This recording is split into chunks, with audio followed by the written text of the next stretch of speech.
অষ্টম শ্রেণী থেকে যখন একজন স্টুডেন্ট নবম শ্রেণীতে উঠে তখন সে একটি দ্বিধাদ্বন্দ্বে পড়ে যায় যে সে অপশনাল সাবজেক্ট বা ফোর্থ সাবজেক্ট হিসেবে কোনটাকে নেবে।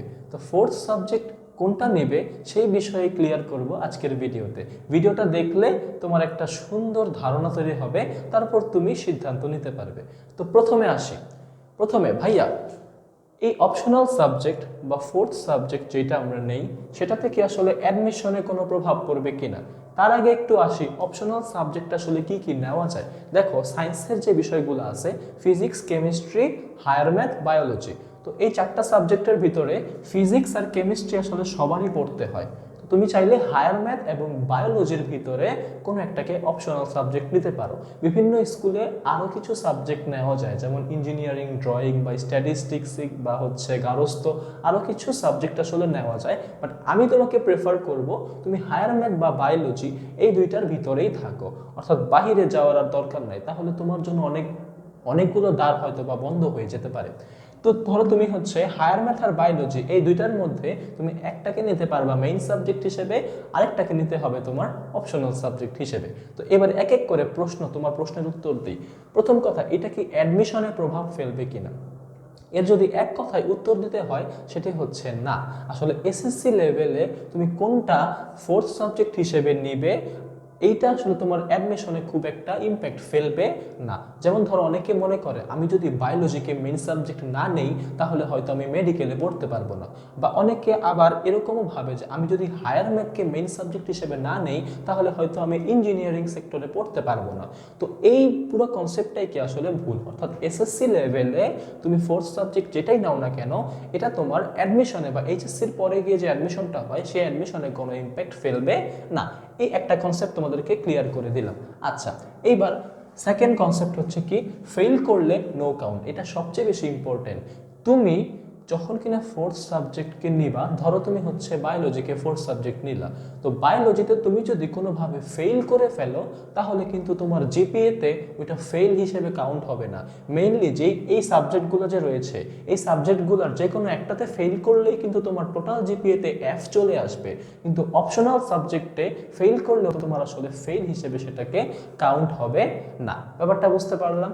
আচ্ছা, এইবার আসো যে জিপিএ বা জিপিএতে আসলে এই ফোর্থ সাবজেক্টটা কিভাবে ইম্প্যাক্ট ফেলে।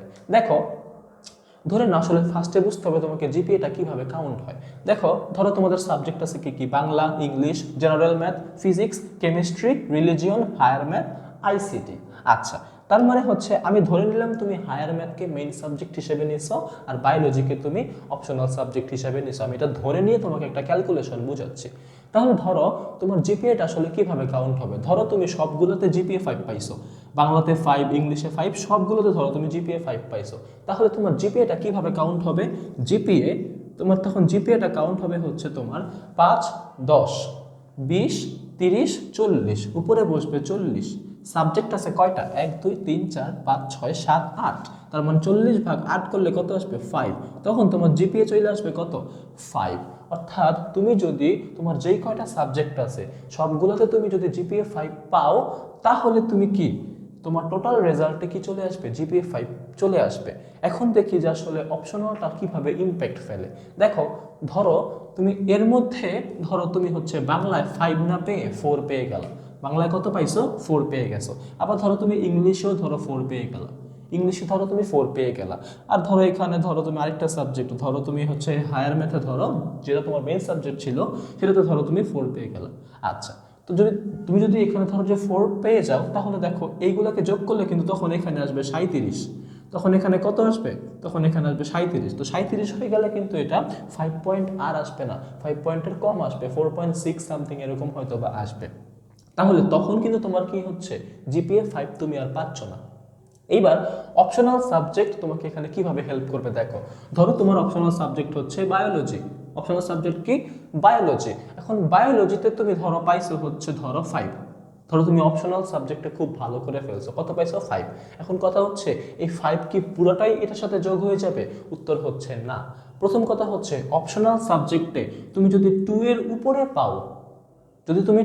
উপরে পাও, তাহলে সেইটা তোমার জিপিএতে অ্যাড হয়ে যাবে। অর্থাৎ 2 এর উপরে তুমি যত পাইছো সেটাই হচ্ছে কি তোমার জিপিএতে অ্যাড হয়ে যাবে। ঠিক আছে, তার মানে ধরো এখানে তুমি হচ্ছে কত পাইছো, 5 পাইছো না, তো এখানে তুমি 5 - 2 করো, অর্থাৎ 2 এর কত বেশি পাইছো, তো 5 - 2 করো, তাহলে কত হয়, 3 হয় না? তার মানে হচ্ছে বায়োলজি থেকে তোমার কত এখানে যোগ হবে, 3 এখানে যোগ হবে। দেখো এই 3 যদি এখানে যোগ হয়ে যায় তখন 37 যোগ 3 কত হয়ে যাবে বলো তো, 40 হয়ে যাবে। এটা যদি 40 হয়ে যায় তাহলে কিন্তু 40/8 করলে কত হয়ে যায়, তোমার কিন্তু জিপিএ 5টা চলে আসতেছে। অর্থাৎ ক্যালকুলেশনটা বুঝতে পারছো যে তোমার যদি অপশনাল সাবজেক্ট না থাকতো তাহলে কিন্তু তোমার জিপিএ 5 পাইতে হইলে সবগুলোতেই 5 থাকা লাগতো, কিন্তু ধরো তুমি 3টাতে 4 পেয়ে গেছো, তাও কিন্তু তোমার ওই অপশনাল সাবজেক্টে যদি 5 পেয়ে যাও ওইটা কিন্তু তোমাকে এখানে সাপোর্ট করে ফেলতেছে, অর্থাৎ ওই সাপোর্টে কিন্তু তুমি এখানে কি করে ফেলতেছো, জিপিএ 5 পেয়ে যাচ্ছ। তার মানে জিপিএ 5-এর অর্থাৎ কি এই অপশনাল সাবজেক্টের মেইন কারিশমাটা আসলে কোথায়, এইখানে, অর্থাৎ ইম্প্যাক্টটা ফেলে কিভাবে, এইভাবে। তাহলে হচ্ছে কি আমি তোমাদেরকে সাজেস্ট করব, আমার ছোট ভাই হলেও আমি এভাবেই সাজেস্ট করতাম, আমি তোমাদেরকে সাজেস্ট করব তোমরা অবশ্যই হায়ার ম্যাথ আর বায়োলজি এই দুইটা সাবজেক্টের বাহিরে যাও না। তোমরা হয় হায়ার ম্যাথকে অপশনাল সাবজেক্ট হিসেবে নাও, নয়তো বা বায়োলজিকে অপশনাল সাবজেক্ট হিসেবে নাও। এখন ধরো তুমি দেখো ফেল করলে অপশনাল সাবজেক্টে কিন্তু ফেল করলে আসলে কি হয় না, কাউন্ট হয় না। তাহলে আমি তোমাকে বলবো কি যে যেই বিষয়টাতে ধরো তুমি একটু কঠিন লাগে, অনেকের বায়োলজিটা খুব কঠিন লাগে, আবার অনেকের হায়ার ম্যাথটা খুব কঠিন লাগে, যেটা তোমার একটু কঠিন লাগে সেটা তুমি হচ্ছে আসলে অপশনাল সাবজেক্ট হিসেবে নিলে সেটা তোমার জন্য ভালো হবে। ইট ডিপেন্ডস অন ইউ, অর্থাৎ এটা পুরোপুরি তোমার উপর ডিপেন্ড করতেছে। আমি তোমাকে বলবো যেটা তোমার কঠিন লাগে, একটু কম পারো মনে হচ্ছে বা তোমার ভালো লাগে না, সেই সাবজেক্টটাকে তুমি আসলে অপশনাল সাবজেক্ট হিসেবে নিতে পারো। তাহলে সেটাতে তুমি যদি ধরো ফেল করে ফেলো, কারণ বলা তো যায় না, ফেল করে ফেললে তোমার কিন্তু সেটা কি আর কাউন্ট হচ্ছে না, অর্থাৎ তোমার জিপিএতে এফ চলে আসতেছে না। তো এই ছিল হচ্ছে আজকের ভিডিও। আশা করি তুমি ফোর্থ সাবজেক্ট বা অপশনাল সাবজেক্ট আসলে কোনটা নেবে সেটা নিয়ে একটা স্পষ্ট ধারণা পেয়েছো। এরকম ধরনের আরো ভিডিও পেতেই আমাদের ট্রায়োড একাডেমি পেজে লাইক করে দাও আর চলে আসো আমাদের ট্রায়োড একাডেমিতে। ধন্যবাদ।